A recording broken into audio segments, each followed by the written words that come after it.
Well, hello, and welcome to this special conversation on how the business community can help end human trafficking. My name is Ashley Chapman, your host for this special event. I am just proud and honored to serve as the founder and CEO of Justice U, the AFRJ, and Altus, all the organizations that are sponsoring this special program today.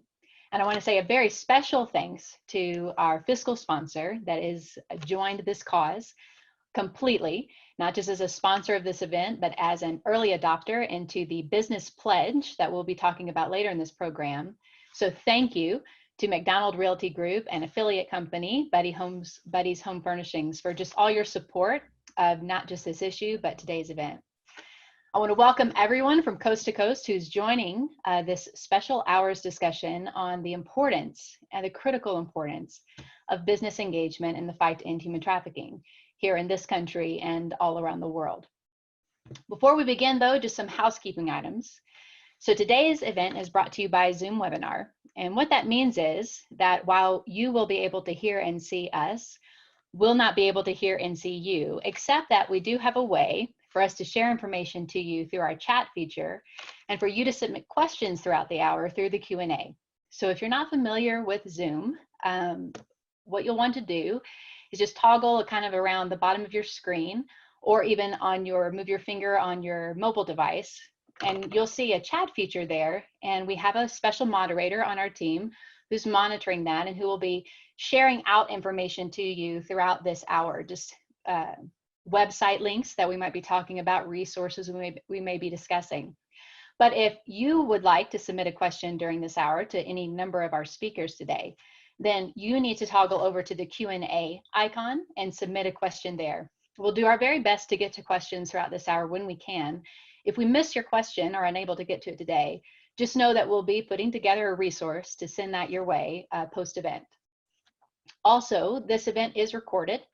So that means that if you are feverishly taking notes or you're just casually listening in or you have to step away for a moment, that's okay. We will be publishing this for viewing later and for sharing with those that you know.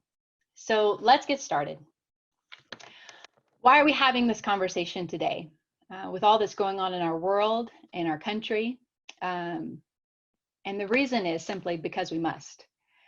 Human trafficking, if that's a new word for you, and I imagine it's not because you're here today, but human trafficking is a criminal industry that is currently making billions of dollars off the sale of millions of souls all around the world. And now it has been located in every single state in the United States of America. This is an issue that I have personally been working on for the last 20 years of my life. As a human rights lawyer, in academia, in education, in governments with thousands of nonprofits, in communities all across our nation and globally. And I can tell you that in every one of those instances, the missing person at that table to help combat human trafficking, to help end and turn the tide against this thing, is the business sector. And yet the business community has so very much to offer. They are so uniquely positioned to come alongside nonprofits and government actors and faith-based institutions in ways that no one else is uniquely positioned to do. They can bring their amazing intelligence and resources and thought processes and just ways of solving problems that we just don't do in other sectors in our communities.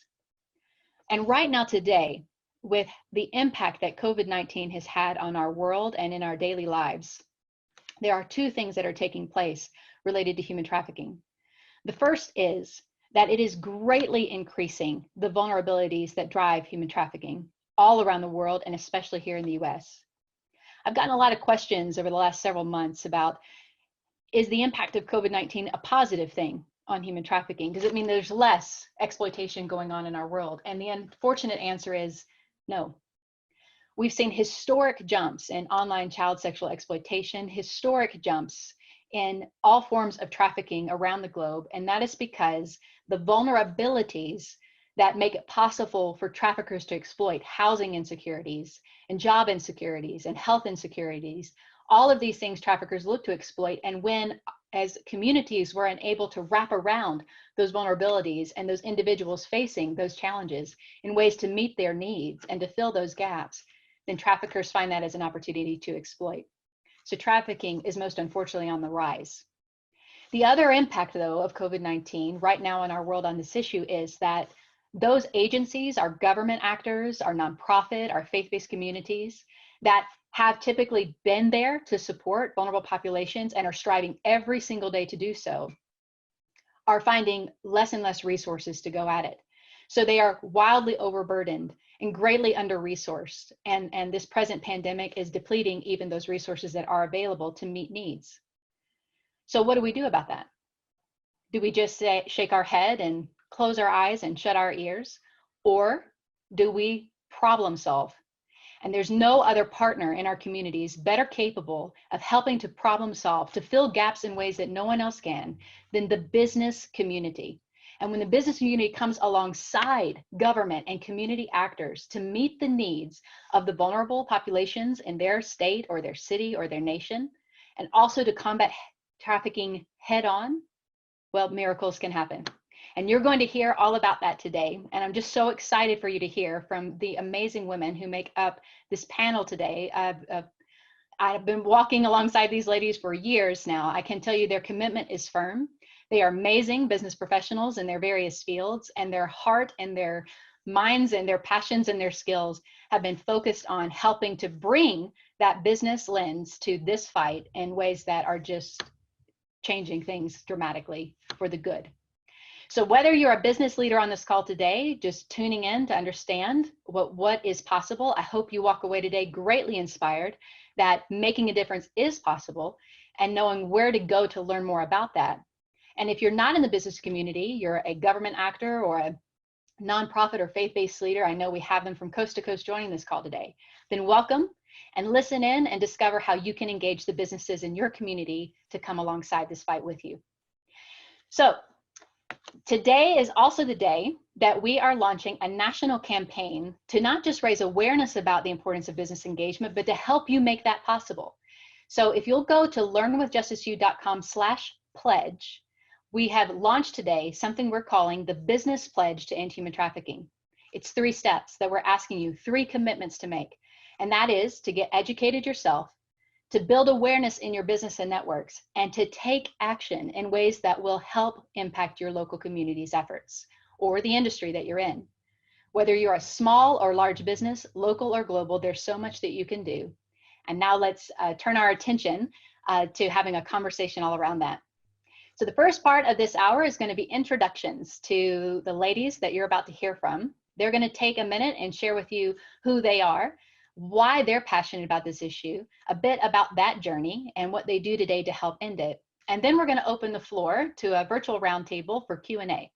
So get that cup of coffee or that apple cider or whatever you like the most in the world to drink, and let's settle in and get inspired for this hour and then get ready to engage the very next. So first I'm going to ask Shallie Panicode, one of my dearest friends, to introduce herself. Thank you, Shallie. Thank you. Thank you, Ashley. And thank you for making such an important conversation happen. And thank you to everyone who has made this a priority and joined us today. I'm Shallie Panicode. I'm the chair of the Freedom Council. Freedom Council is a coalition of businesses who have come together to fight this issue. I'm also a mother of 2 children. I live in Atlanta, and I work for one of the nation's largest healthcare companies as their senior executive. Just about 5 or 6 years ago, a number of years start to become a little vague in my memory here, but just about 6 years ago, I had an opportunity to listen to an amazing speaker. And that's no one else other than Ashley Chapman, who was invited to an event to speak to us about this very issue of human trafficking. And I remember sitting in the crowd, just amazed by the passion and leadership she's bringing to the space. But honestly, just to be shocked by what I did not know up until then about the depth of this issue. So that day I learned that human trafficking is a global issue. It is the modern slavery that is impacting 40 plus million individuals around the globe. I heard that it creates more than $150 billion in revenue every year by just selling human beings for sex and labor and other purposes. These facts were very concerning and disturbing to me. I also learned that no, this is not just happening on the other side of the planet in a developing nation, some remote places.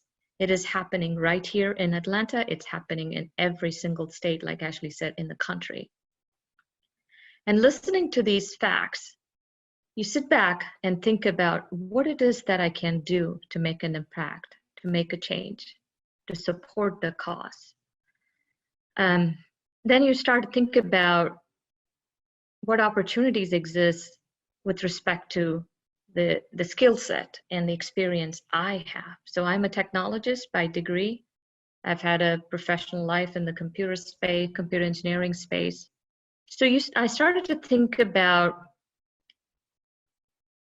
the depth of this issue. I started to read about it more, and I learned that majority of the sale of human beings being sold, majority of these sales are happening online.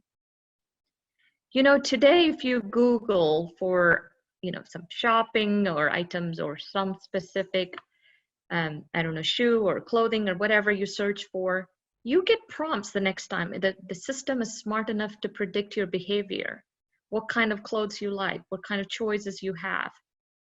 Well, we know, and I know as a technologist, artificial intelligence, machine learning, these technology capabilities have allowed us to predict human behavior.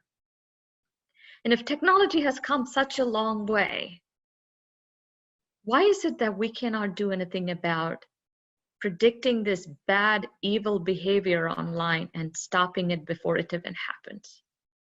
What it is that I can do as a leader of a corporation, as a business leader, given all the experience and background and influence I have, connections I have, to be a part of this cause and make an impact.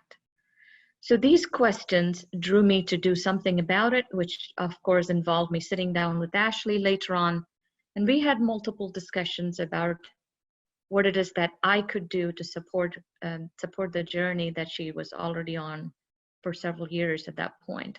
And that's when we started to think about forming what's called the Freedom Council under the umbrella of AFRJ. And the purpose of the council is to bring businesses together to support the cause. Businesses are uniquely positioned to fight this issue, and we both genuinely believed in that very idea being a big part of our journey ahead. So that's when we came together and formed the Freedom Council, and I'm so fortunate and grateful to have the ability to be the leader, as a chairperson driving this work forward, along with, of course, Ashley and May Collins and others.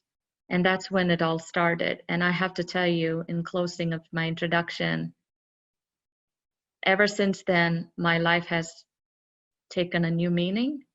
And there's not a single day I don't look back and feel grateful for having had the time to be introduced to this very unfortunate issue, but most importantly, to have the opportunity to make an impact the way we've come together and focused on it. So with that, I'm going to pause and give it right back to you, Ashley. Thank you, Shelly. Yeah, I hope you hear Shelly's heart. She has been a warrior since day one. And you're going to hear more about the Freedom Council's efforts in a little bit. And of course, you can learn more about that if you go to afrj.com/Freedom Council. But now I would like to introduce you to another amazing founding member of that council, Ronstad was the company at the time that joined, and Crystal Crowley has joined us today. And you're going to be blown away by all that she has going on and all that Ronstad's doing. It's just one of the most amazing things on the planet. But right now, I'll ask her to introduce herself personally. Crystal? Thank you, Ashley. It's my pleasure. My name is Crystal Curley, as Ashley mentioned, and I do work with Ronstad. I'm a program manager for Higher Hope, which is one of our corporate social responsibilities that focuses on assisting survivors who come from sex trafficking or human trafficking. And I'm, Shelly, I think, most of us will probably have some of the same components that you had in your story, and the fact that, we just really weren't aware of how pervasive this issue, is, especially in our own backyard. Today, I'm going to be a little vulnerable about, my experience with this and how it came to be for me. I've always been passionate. I've heard, about human trafficking before, but as I've been working with my company, I've been there for about 7 years, and it was an opportunity about 5 years ago to move into a new position. I thought, great, it would be visibility, it would give me an opportunity to grow, and it would something that, I could become passionate about, which was the Higher Hope program. So thinking about this, keep in mind, I'll tell you a little bit that I was working remotely for about 6 years independently. So now here's this opportunity, again, growth, visibility, where I would have to go into the office 5 days a week and manage, various teams. So of course, I had to kind of weigh out those pros and cons like most of us do, when we're looking to venture off into a new direction. So I decided to take the position. Within 2 months of me working in that role, I had 2 HR complaints from the women within my program. I've been with the company, for years, and I thought, this is my very first blemish, and I have 2 at one time. There's no way that I'm going to stick with this position. I cannot risk this as part of my own livelihood and progression. But I'll tell you, there was one person, one individual. She joined the program. She had 2 small children. One was maybe 10 and the other was a 9-month-old. She reported to that office every day for 1 year. She missed approximately maybe 3 days, but she would get up every morning at 4:30, prepared the kids for school. She caught 2 buses and a train to be at our offices every day at 9 a.m. That spark and her resilience that I saw in her, it really kicked off my passion for human trafficking. One day she wrote me a note and thanked me for just being a manager and being supportive of the program. And that's when I realized that this issue was bigger than me. It was more than just checking the box or providing a monetary donation to a community-based organization. I realized that if I could just help one person find some normalcy and control in their life, then that was going to be my purpose. And then I met Ashley, and the rest has been history. So we've been collaborating together since that time. She's passionate about it. We're trying to expand our program globally within our organization as well. So one of the things that I'm going to pledge to do, along with the rest of you today, I'm sure, is to continue to do my part to support and encourage women through the Higher Hope program, or any way that I can, or that Ashley would need me to be there to provide that support for business communities as well.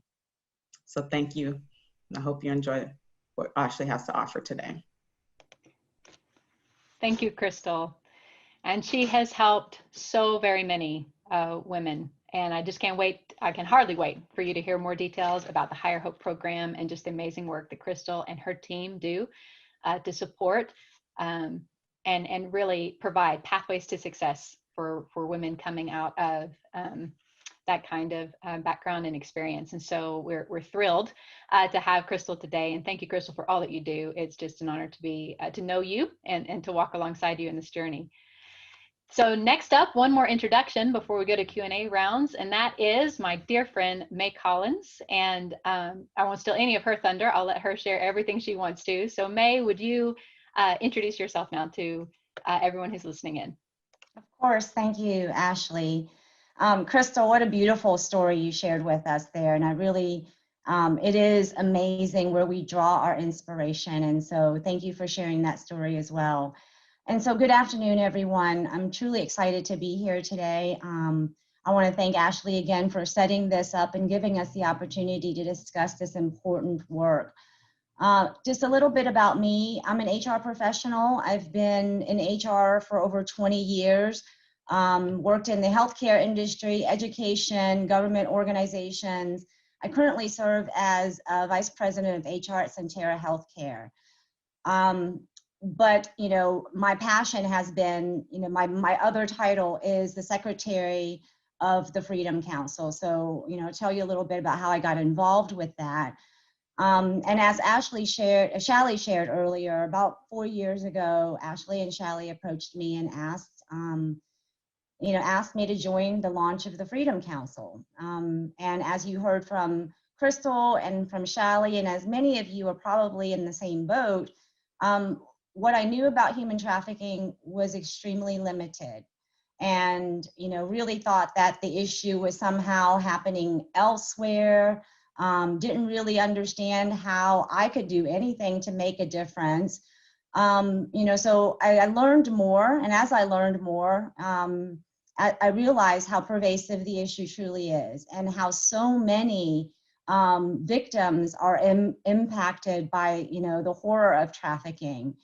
And one of the things that really resonates in my mind when people ask me, how did I get involved in this, is that I attended a webinar with Tom Miller, who is currently the chair of the Alliance for Freedom, Restoration, and Justice, the AFRJ. He shared information about human trafficking, the statistics, all of the things that are happening globally and within our own communities. And at the end of the webinar, he just looked straight into the camera and said to all of us, now that you know this, can you stand by and do nothing? And it just hit me like a ton of bricks. It's like, of course not. I can't just stand by and do nothing. You know, I have this information now, and it really became my call to action.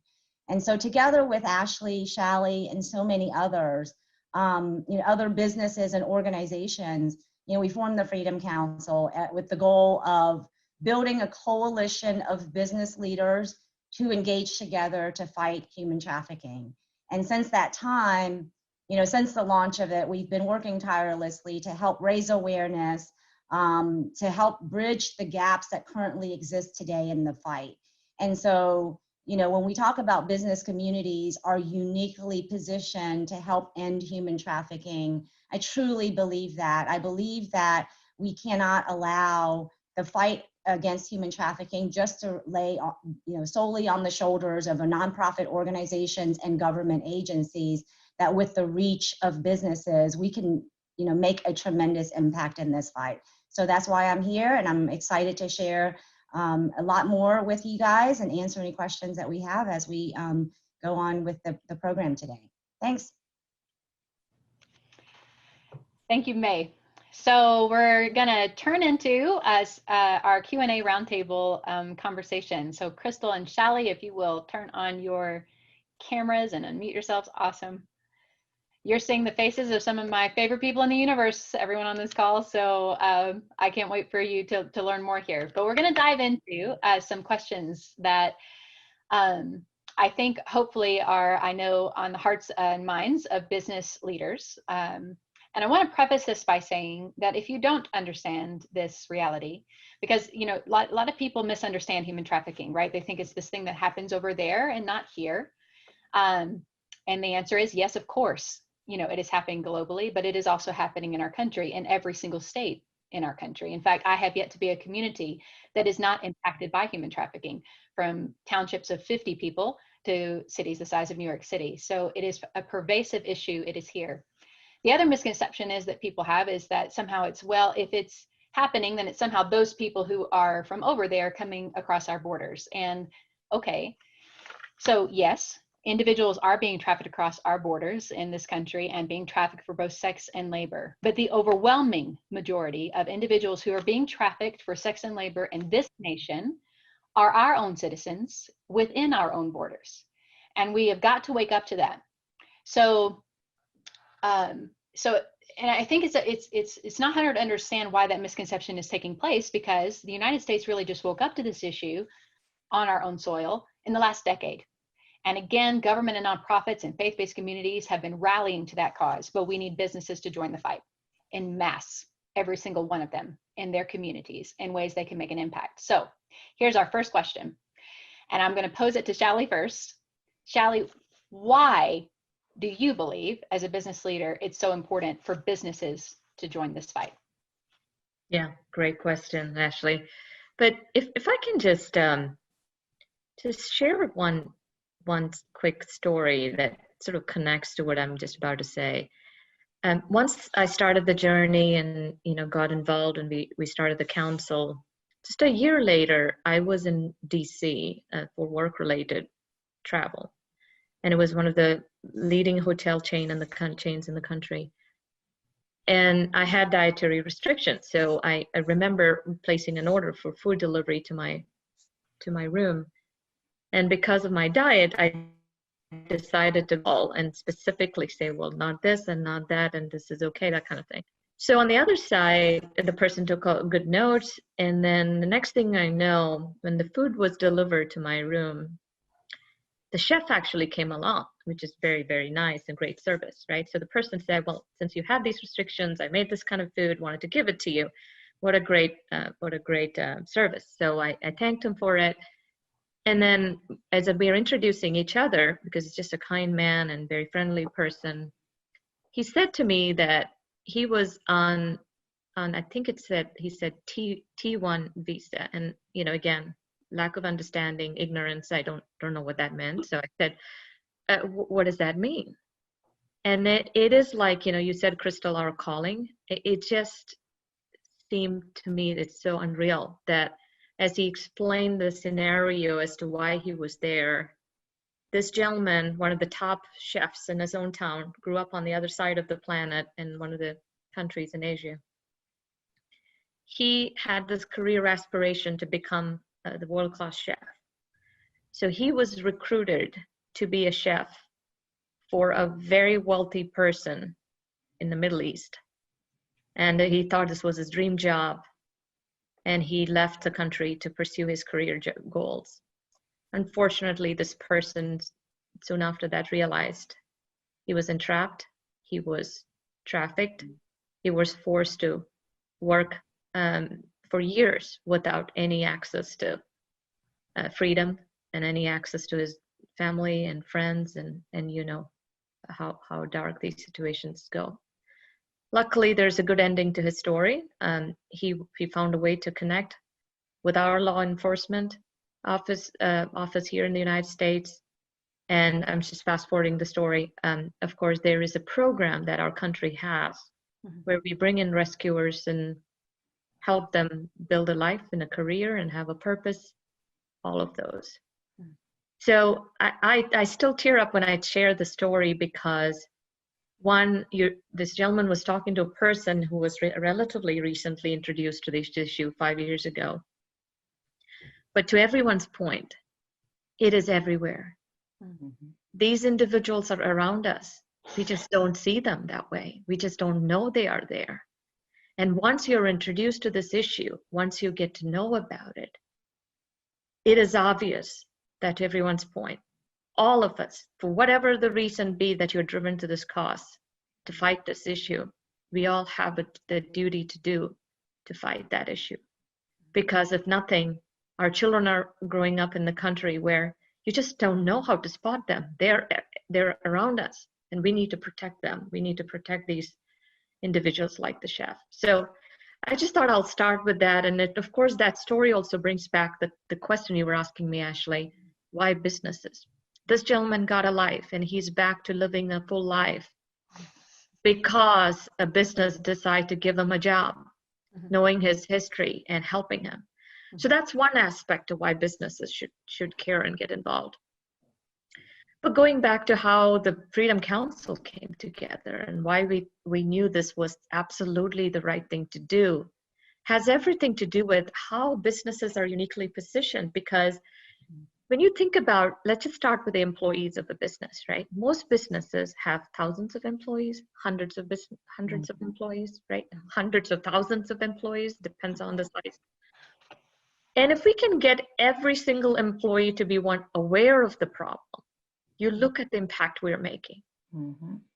Now you introduce the extended ecosystem of these businesses, right? Most of the large companies have, consulting services, other vendor partners. You talk about the circle expanding and getting bigger because they have access to so many different entities and corresponding employees and, individuals working with them. Now the circle is much bigger. Now also think about most of the businesses, especially the large businesses that some of the large businesses, they have presence around the globe. So, most of them have offshore, footprint. Now you have access to other parts of the world through these businesses, and they're just not, in a passive place.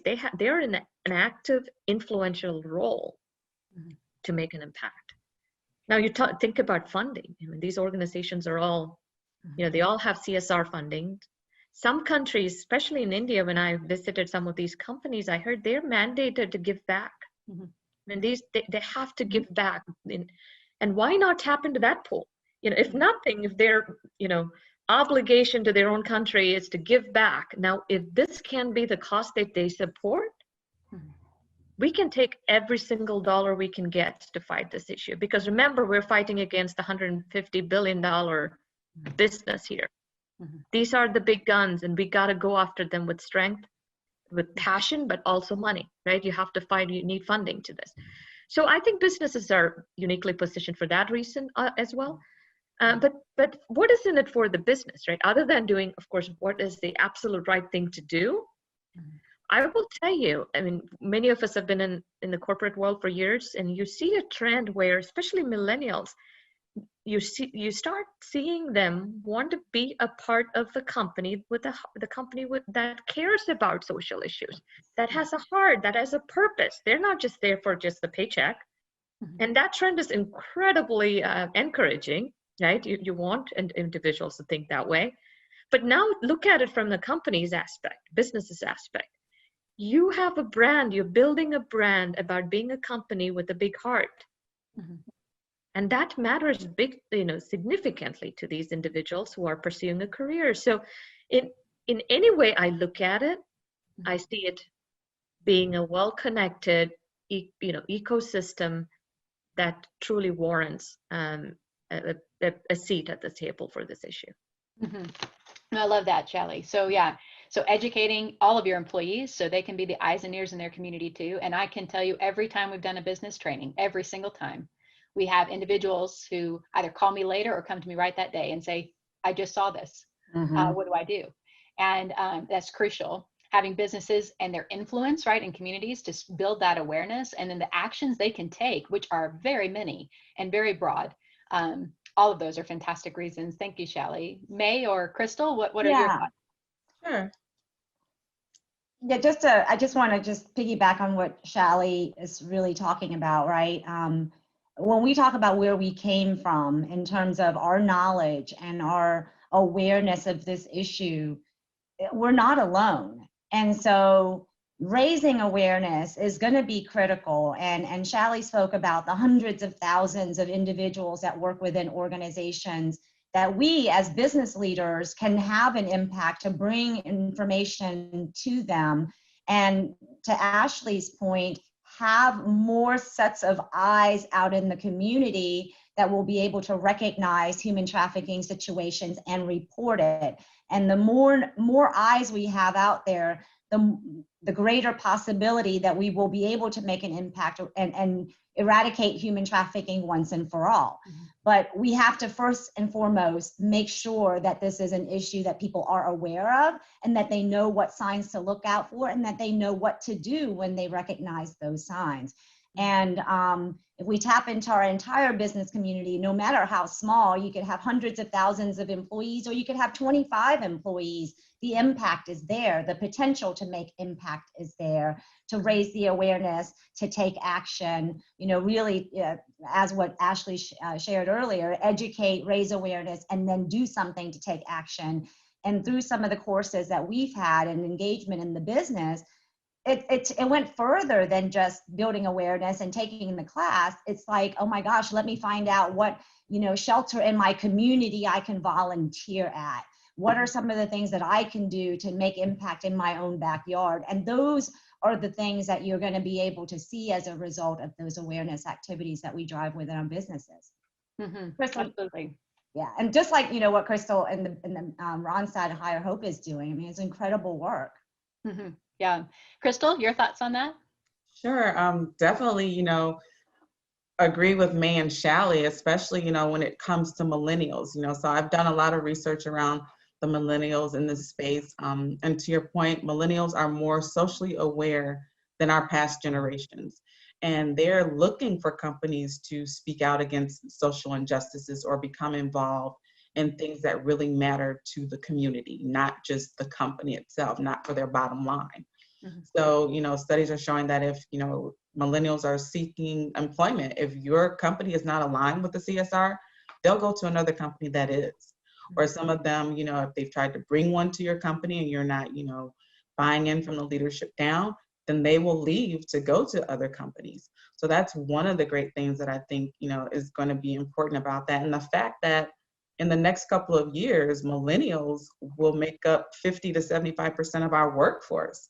So if we can definitely engage those individuals, we're on our way to getting more outreach, as Shally said, to a global aspect. The other point that I would like to make is that, and you're going to hear this term, everyone, throughout, I'm sure, this entire presentation, that businesses are uniquely positioned. So when I heard that from Ashley, I thought, what does that mean? And how are we doing our part? But I had to sit back and think about it. So we're talking about the NGOs, what they're doing. It's great, but they mostly work off of funding and grants. So the women are able to go through their program successfully, they're able to turn their lives around, but then what? What happens next? Where do they go?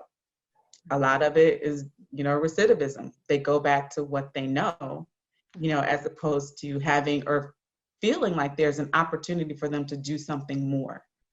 So I think that, again, to, speak about Randstad, the program that we have, we're definitely, partnering with those community agencies, but also we're providing employment opportunities, skills, benefits, just a way to keep them motivated and to, kind of take at least every quarter, however many women that we have going through our program, that's 2 to 3 less women that are out there being trafficked because they feel that they can independently survive with the new skills and the training that we provided. Yeah. And thinking about, to kind of lean in on that uniquely positioned piece, I know from my interactions with many, individuals, especially nonprofits working in communities, they see businesses as a partner, certainly for funding, but they don't quite know how to bring them into partnership in other ways. And what I try to explain to businesses is that uniquely positioned, that means there's something that you can do to help prevent human trafficking, to help identify it in your communities, to support the rescue or else exit victims in your community, to support the restoration and reintegration, which Higher Hope is absolutely involved in, even to speak into the reforms that need to be taking place. You've got that footing as well.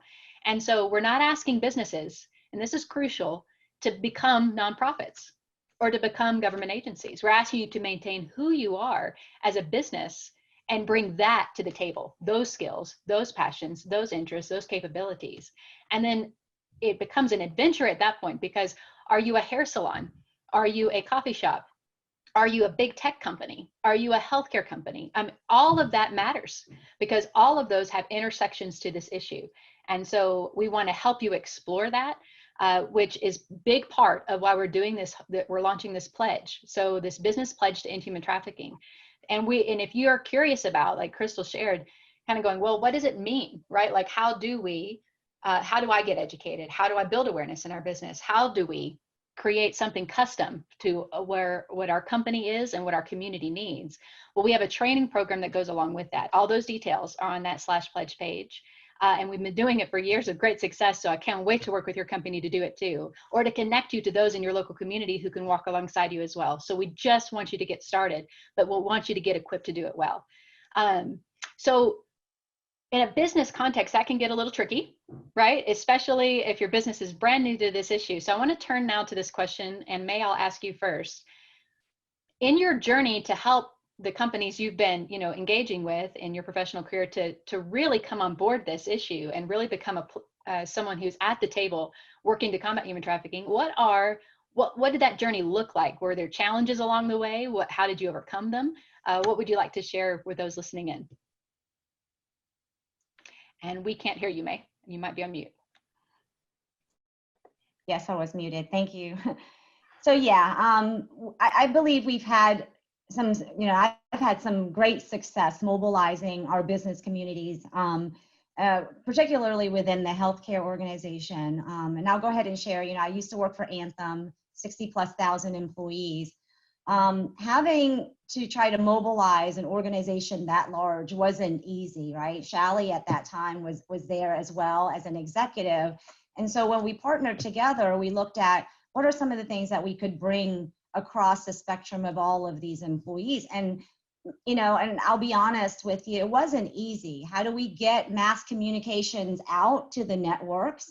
How do we make sure that, we mobilize our team members on a campaign to help raise awareness? What are some of the things that we can do to, host webinars and those kinds of things? So finding the right connection, finding the right avenue to make whatever impact that you can make. And this is one of the things that I'll say, however big your company is or however small your company is, you find the opportunity within your power in that organization to make that impact. I had a leader who says, yeah, we're not allowed to do mass communications, but I educated my team. And there were 12 people on his team. Fantastic. That is impact. Whether you're making it a big, large enterprise-wide campaign or you're doing it within a small group, find what is the opportunities within your area, within your span of control, so to speak, and make that difference and drive that awareness and encourage people to, be educated on this issue. And sometimes it's not about, hey, really, the feedback that we get once we get people to start learning about this is incredible, because we hear so many people come back and say, thank you so much for bringing this to our attention. Thank you, Company X, for providing us with this important education. I'm glad to know that, such and such company cares about this issue that I'm hearing about in the news every single day. And so the feedback that we get from many of the companies that are involved in the Freedom Council, and it's just a multitude of companies that are actively participating, raising their hands and saying, yes, I'm going to do what I can to raise awareness within our organization. We get feedback from those that they have actually, rolled out campaigns to give us the feedback from their employees who have just been extremely grateful to the company for bringing this to their attention. So whether it's company-wide, team-wide, get your colleagues, your sorority. I mean, I know this is business engagement, but I think from an awareness perspective, whoever you can raise awareness with, that's an extra set of eyes that we can put out there in the community in terms of recognizing and reporting human trafficking. Absolutely. And I want to praise those efforts that Shally and May spearheaded. It did, and don't despise small beginnings, right? I hope everybody's heard that, right? Just take that first step, then the next one and the next one. And what that has eventually led to was sort of an Anthem-wide awareness campaign. And now Anthem is the development sponsor of the healthcare series we're providing on Justice to You.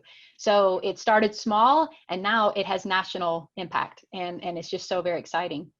Crystal or Shally, other thoughts about challenges that you faced in kind of bringing this or just your thoughts generally about bringing business alongside and how a business leader might do that in their company?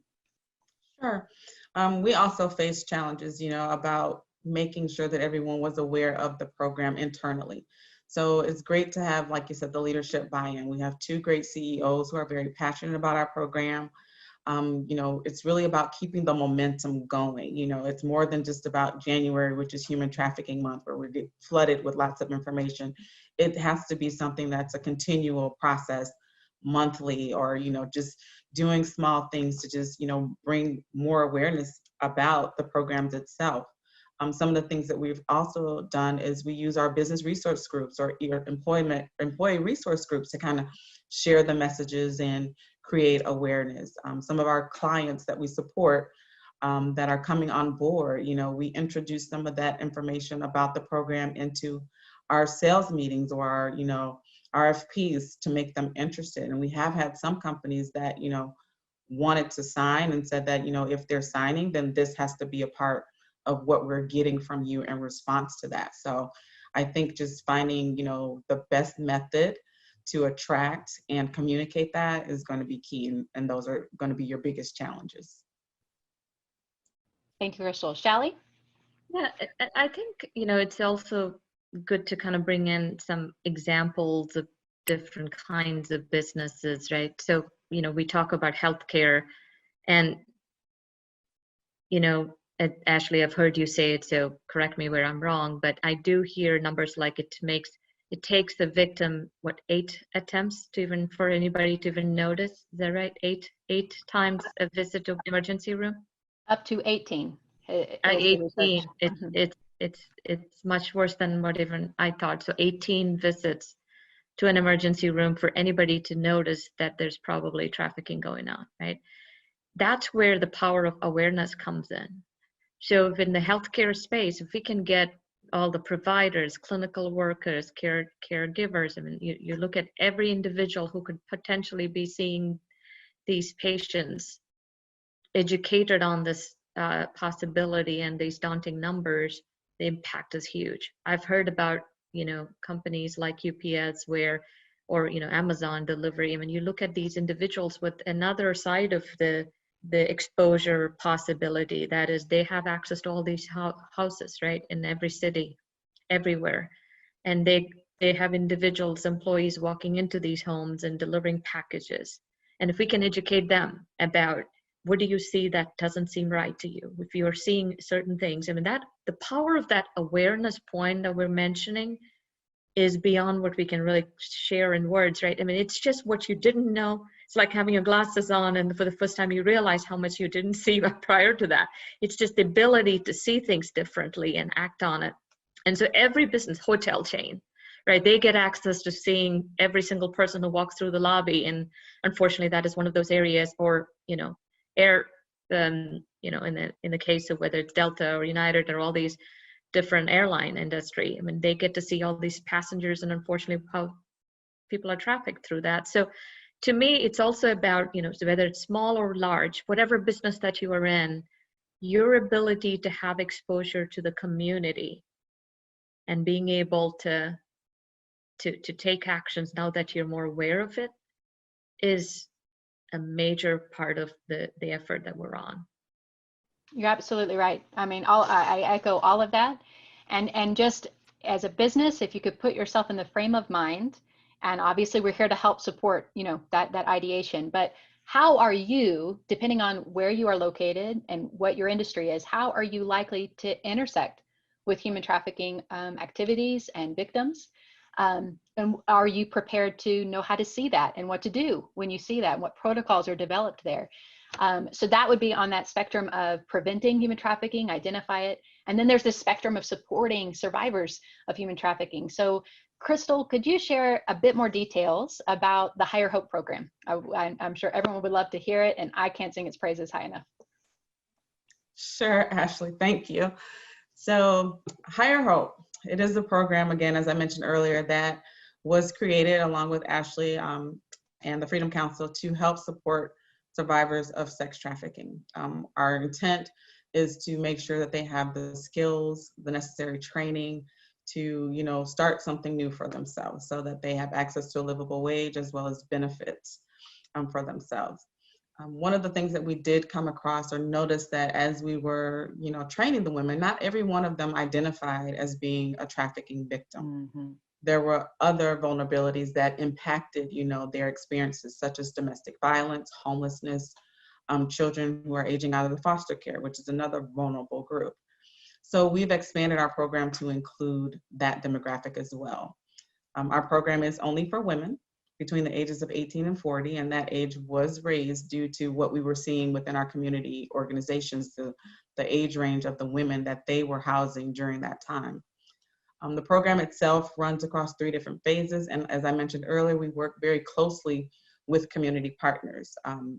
As you know, most of us know, we run a traditional corporation where we're not, you know, in the business of, you know, the wraparound services that the community partners are able to provide. So that's why we remain closely connected with each of those organizations, and we partner with outside entities as well. So we have, you know, programs that offer free services or reduced services in terms of mental health. We have other programs that we're able to provide additional housing assistance or help the women get into some of those programs. So that's one of the other things about, you know, why we stay connected with those community-based partners. And they're really critical and crucial to the women's development in the early stages of our program, which is the restore phase. So the restore phase, we work again with those community-based partners who provide those wraparound services.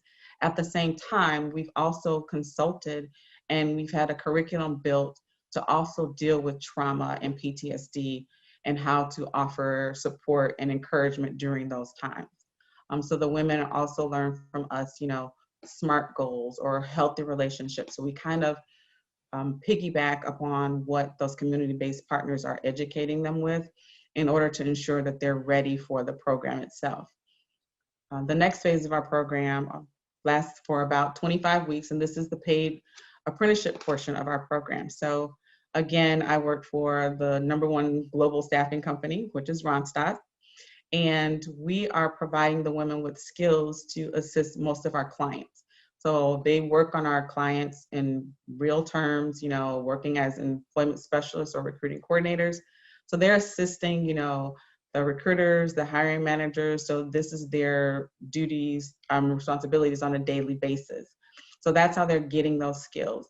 We're also, you know, providing outside courses. We are always looking into training and development, you know, figuring out what are those KPIs to make someone successful in this space, and then seeing what we can do as a company to enhance that development.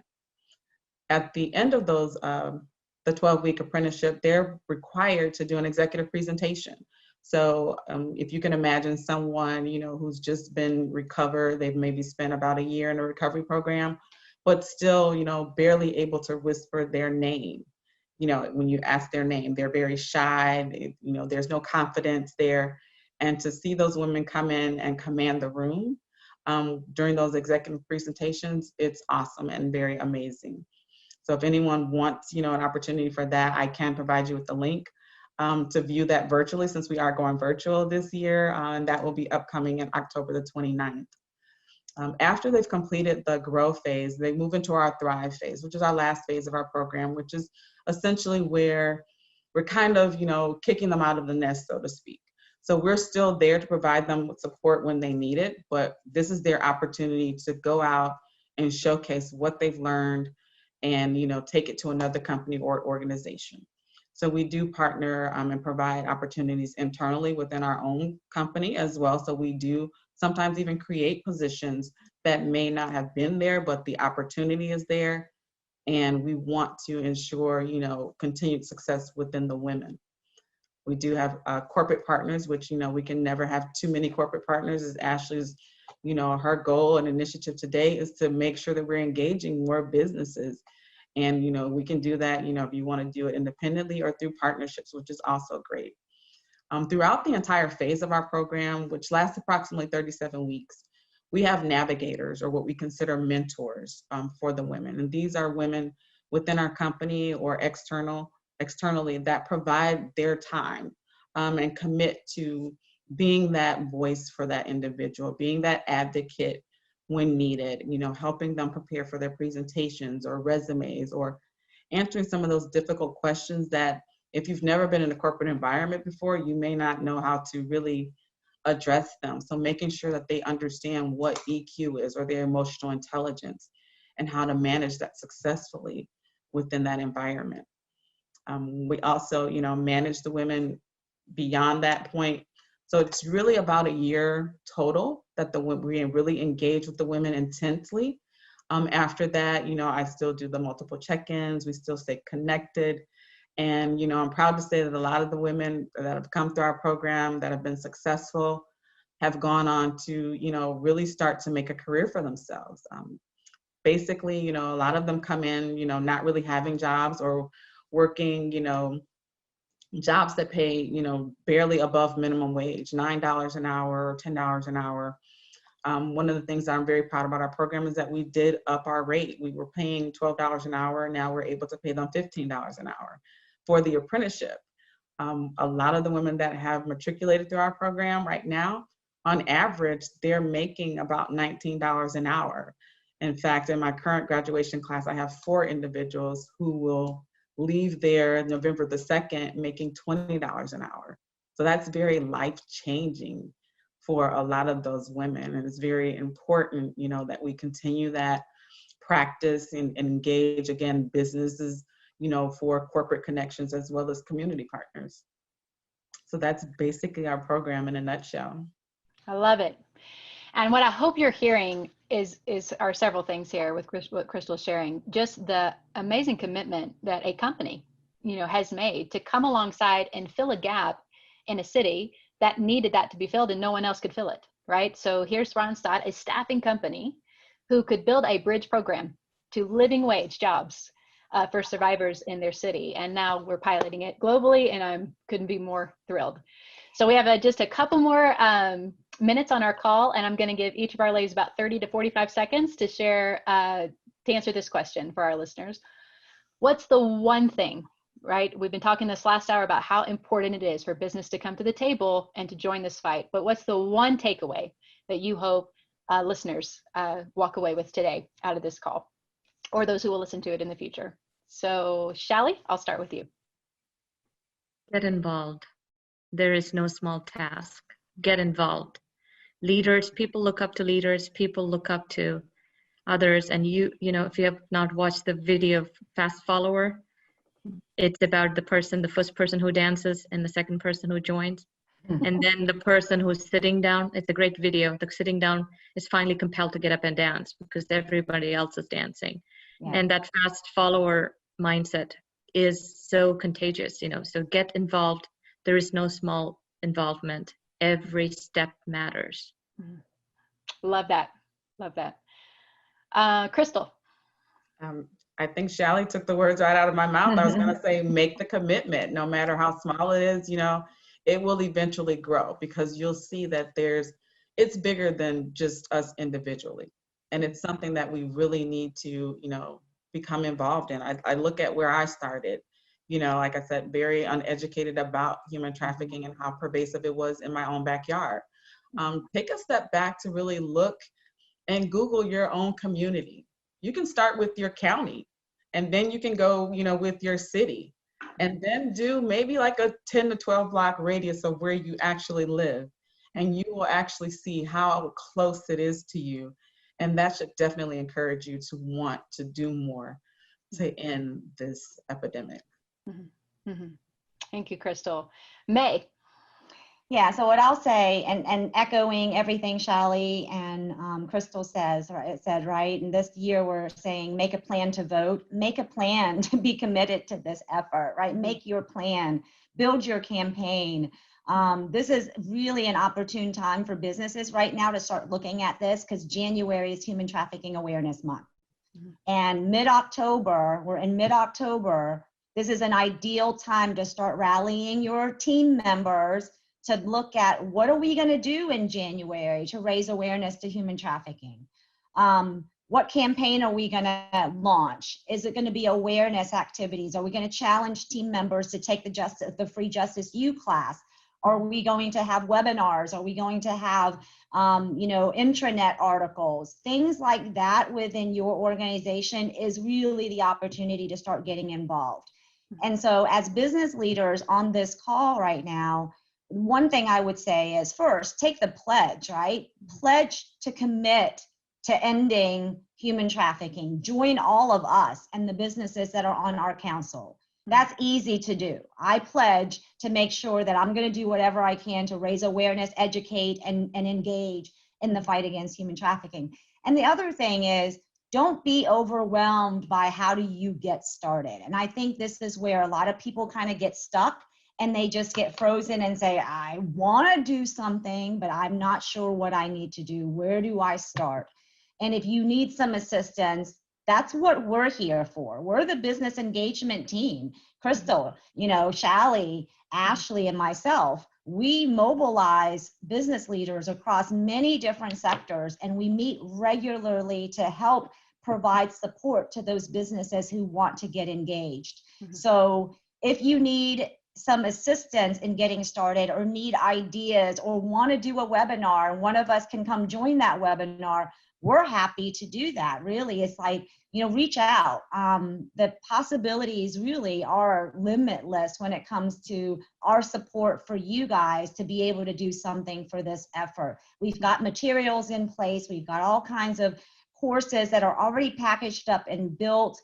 Healthcare series for those that are working in healthcare right now is amazing. And it teaches about health impacts and all of those. There's so many resources that are available that we could spend another hour talking about it. But the one takeaway is just know that you guys aren't alone in this. And now that you know something, can you stand by and do nothing? I'm going to ask that same question, right?